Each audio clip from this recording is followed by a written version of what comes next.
इमरान खान का कहना है कि आर्मी चीफ की तकर्रुरी पर हुकूमती हल्के घबराहट का शिकार और दस्तों गिरेबां हैं। वजीराबाद हमले की FIR दर्ज न होने के जिम्मेदार परवेज इलाही नहीं हैं। लाहौर में अपनी रिहाइशगाह में सीनियर सहाफ़ियों से गैर रस्मी गुफ्तगू करते हुए PTI चेयरमैन ने कहा कि सिपा सालार के तकर्रुर पर हमारी पॉलिसी देखो और इंतज़ार करो है।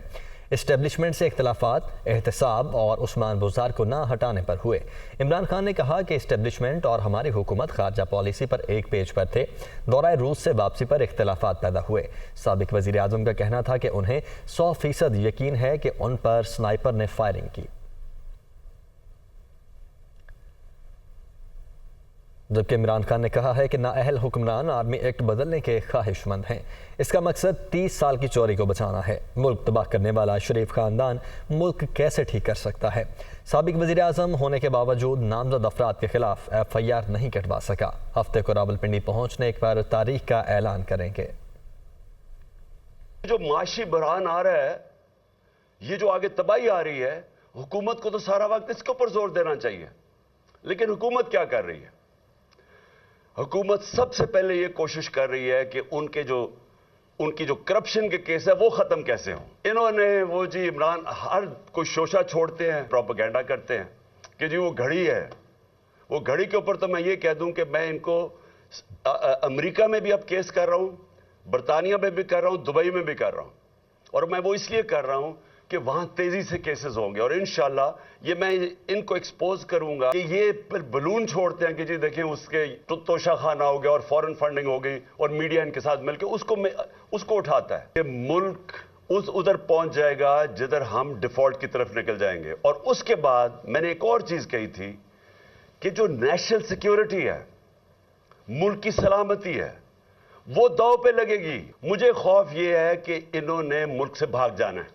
केसेस अपने माफ करवा के मायशत से संभाली नहीं जानी, इन्होंने मुल्क से बाहर भाग जाना है।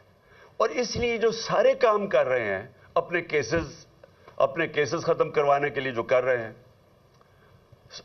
ऑपोजिशन को दीवार से लगा के हमारे ऊपर केसेस, ये जो कातियाना हमला मेरे ऊपर किया है इनकी जिम्मेदारी है। और ये जो अब कानून बदल रहे हैं, आर्मी एक्ट बदल रहे हैं, सिर्फ इनका एक मकसद है कि किसी तरह हम आर्मी चीफ भी वो ले आए जो हमारे एजेंडा पे खड़ा हो जाए, जो हमें तहफ़्फ़ुज़ दे। इनको 40 साल से जानता हूं, इन्होंने आज तक मुल्क के लिए कोई फैसला नहीं किया।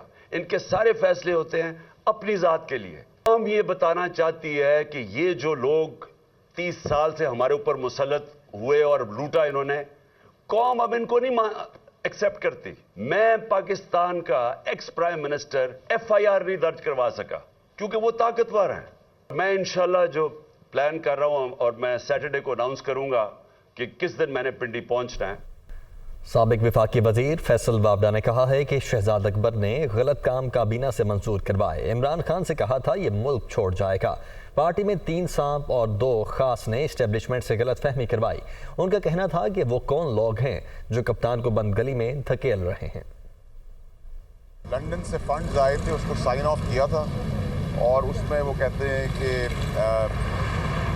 फ़ायदा हुआ और गवर्नमेंट ऑफ पाकिस्तान को नुकसान हुआ, जो कि वजह बात है। शहजाद अकबर साहब ने प्रेजेंटेशन दी थी। वो फ़ंड जो थे 190 मिलियन पाउंड थे, जो कि मेरे ख्याल से 30 अरब रुपए बनते हैं। ये बिला वजह एक गलत काम काबीना से करवाया गया और अब क्योंकि शहजाद अकबर साहब यहाँ मौजूद नहीं हैं, और ये बात काबीना के अंदर ही मैंने मीटिंग में कहा था, अगली मीटिंग में जब मेरा और शहजाद अकबर साहब का झगड़ा हुआ तो मैंने इमरान खान साहब को उस वक्त भी कहा था कि ये मुल्क छोड़ के चला जाएगा। मैं तो इमरान खान साहब को उस वक्त भी बचा रहा था कि गलत लोगों के ऊपर ट्रस्ट ना करें, और आज भी वही काम कर रहा हूँ और आगे भी वही काम करता रहूँगा। ये जो मार्च होने वाला है ये खूनी मार्च होगा, इसमें खून ही खून होगा। तो मैंने गलत क्या कहा और वो सब कुछ हो गया। एक इमरान खान साहब की मोहब्बत है जिसमें लोग उनके साथ खड़े हुए हैं, और एक PDM की नफरत है जो उनके साथ खड़े हैं।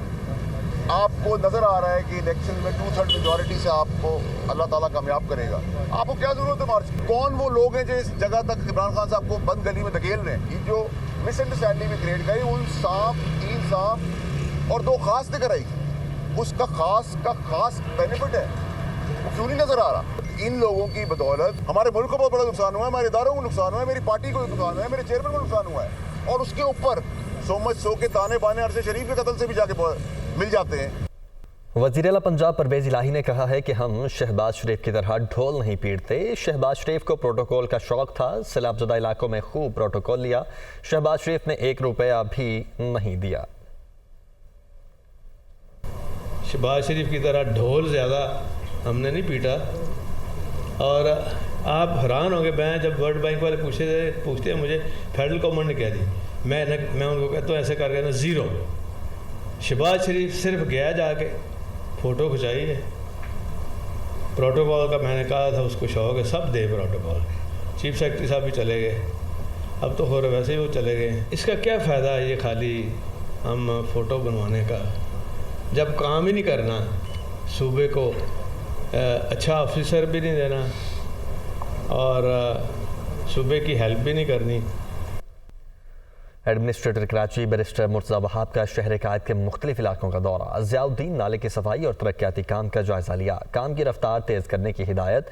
मुर्तज़ा वहाब ने कहा कि बारिशों के बाद नालों और सड़कों की बेहतरी पर काम जारी है। एडमिनिस्ट्रेटर कराची ने आई चुंदरीघर और मुमताज़ हसन रोड पर तरक्याती काम का जायज़ा भी लिया। एडमिनिस्ट्रेटर कराची बैरिस्टर मुर्तज़ा वहाब का शहर कायद के मुख्तलिफ इलाकों का दौरा। ज़ियाउद्दीन नाले की सफाई और तरक्याती काम का जायज़ा लिया, जबकि काम की रफ्तार तेज़ करने की हिदायत की है। मुर्तज़ा वहाब ने कहा कि बारिशों के बाद नालों और सड़कों की बेहतरी पर काम जारी है। एडमिनिस्ट्रेटर कराची ने आई चुंदरीघर और मुमताज़ हसन रोड पर तरक्याती काम का भी जायज़ा लिया। तो एडमिनिस्ट्रेटर कराची बैरिस्टर मुर्तज़ा वहाब ने शहर कायद के मुख्तलिफ इलाकों का दौरा किया। ये मनाजिर हैं उस दौरे के जिस वक्त उन्होंने ये दौरा किया और ज़ियाउद्दीन नाले की सफाई और तरक्याती काम का इस दौरे में उन्होंने जायज़ा लिया। कुछ मौसम की बात करते हैं। मुल्क के बेशतर इलाकों में मौसम सर्द और खुश्क रहेगा, जबकि पंजाब के बाज़ मैदानी इलाकों में सुबह के औकात में धुंध पड़ने का इम्कान है। महकमा मौसमियात के मुताबिक गुज़श्ता 24 घंटों के दौरान मुल्क भर में मौसम खुश्क और सर्द रहा। शुमाली इलाकों में बर्फबारी का सिलसिला जारी रहा, जबकि बाज़ मैदानी इलाकों में सर्द हवाएं चलती रहीं। कम से कम दर्जा हरारत लिया में -9 डिग्री सेंटीग्रेड रिकॉर्ड किया गया। ज़ियारत और काला में पारा -4 तक गिर गया। कल्लाद में -2 रिकॉर्ड किया गया, जबकि बगरोड हुंजा सकर्दू में पारा -1 डिग्री सेंटीग्रेड रहा। अनंतनाग और अस्तौर में भी दर्जा हरारत 0 रिकॉर्ड किया गया। आगे बढ़ते हैं। ग्रैंड हेल्थ अलायंस और सिंध हुकूमत के दरमियान मुज़ाकरात कामयाब हो गए हैं। अलायंस ने सूबे के तमाम सरकारी हॉस्पिटल्स में OPDs और दीगर सहूलियात बहाल करने का ऐलान कर दिया है।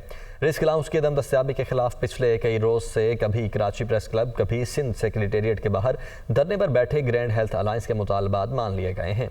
सूबाई वज़ीर बल्दियात नासिर हुसैन शाह ने अलायंस की टीम से मुज़ाकरात किए जो कामयाब हो गए, जिसकी बुनियाद पर ग्रैंड हेल्थ अलायंस ने एहतजाज और धरना ख़त्म करने का ऐलान किया।